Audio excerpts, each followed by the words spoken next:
वक्रतुंड महाकाय सूर्यकोटि समप्रभा निर्विघ्नं कुरु मे देव सर्वकार्येषु सर्वदा सर्वकार्येषु सर्वदा।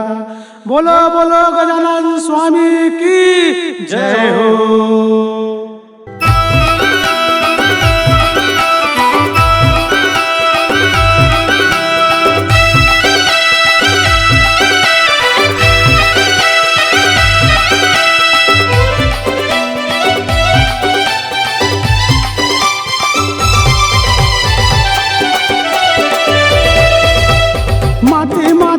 गणेश मनाबो आगे गणेश चतुर्थी मनाबो माटी माटी के गणेश मनाबो आगे गणेश चतुर्थी मनाबो। भादो के महीना आगे देवा भादो के महीना आगे देवा 11 दिन विराजो। जय हो गिरजा के लाला मुसुआ माचर के आबे। जय हो गिरजा के लाला मुसुआ माचर के आवे।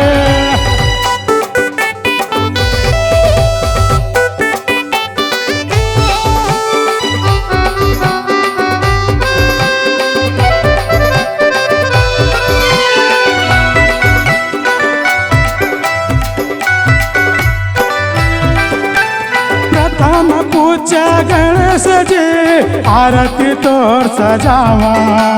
प्रथम पूजा गणेश जी आरती तोर सजावा।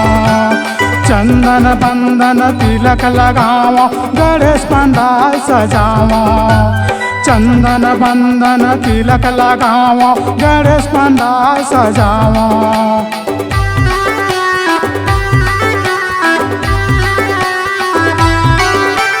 प्रथम पूजा गणेश जी आरती तोर सजावा।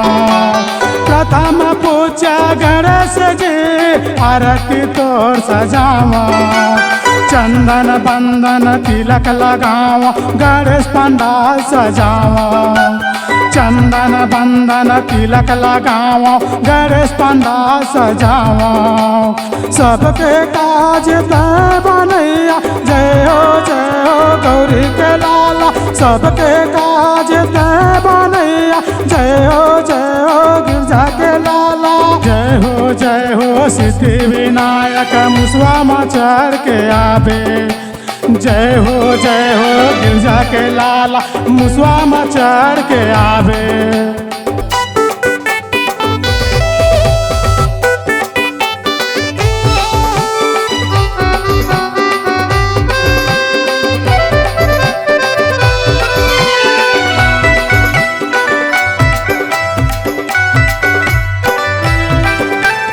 मोदक के लड्डू बड़ मन भाए मुसवा सवारी तोला सुहाए।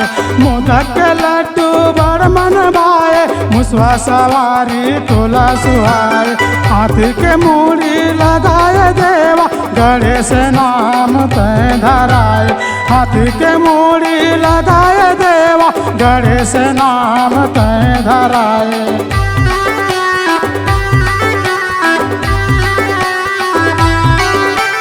मोदक के लड्डू बड़ मन भाए मुसवा सवारी तोला सुहाए। मोदक के लड्डू बड़ मन भाए मुसवा सवारी तोला सुहाए। हाथी के मूड़ी लगाए देवा गणेश नाम धराए। हाथी के मूड़ी लगाए देवा गणेश नाम धराए।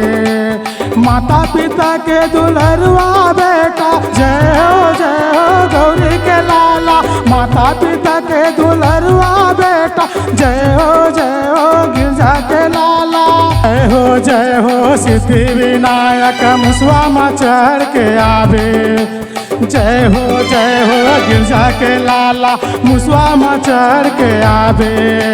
जय हो गिरजा के लाला मुसवा माचर के आबे। जय हो गौरी के लाला लड्डू खावतावे।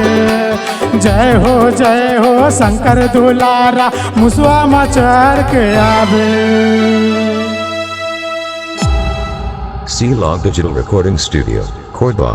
Contact number 9907119215.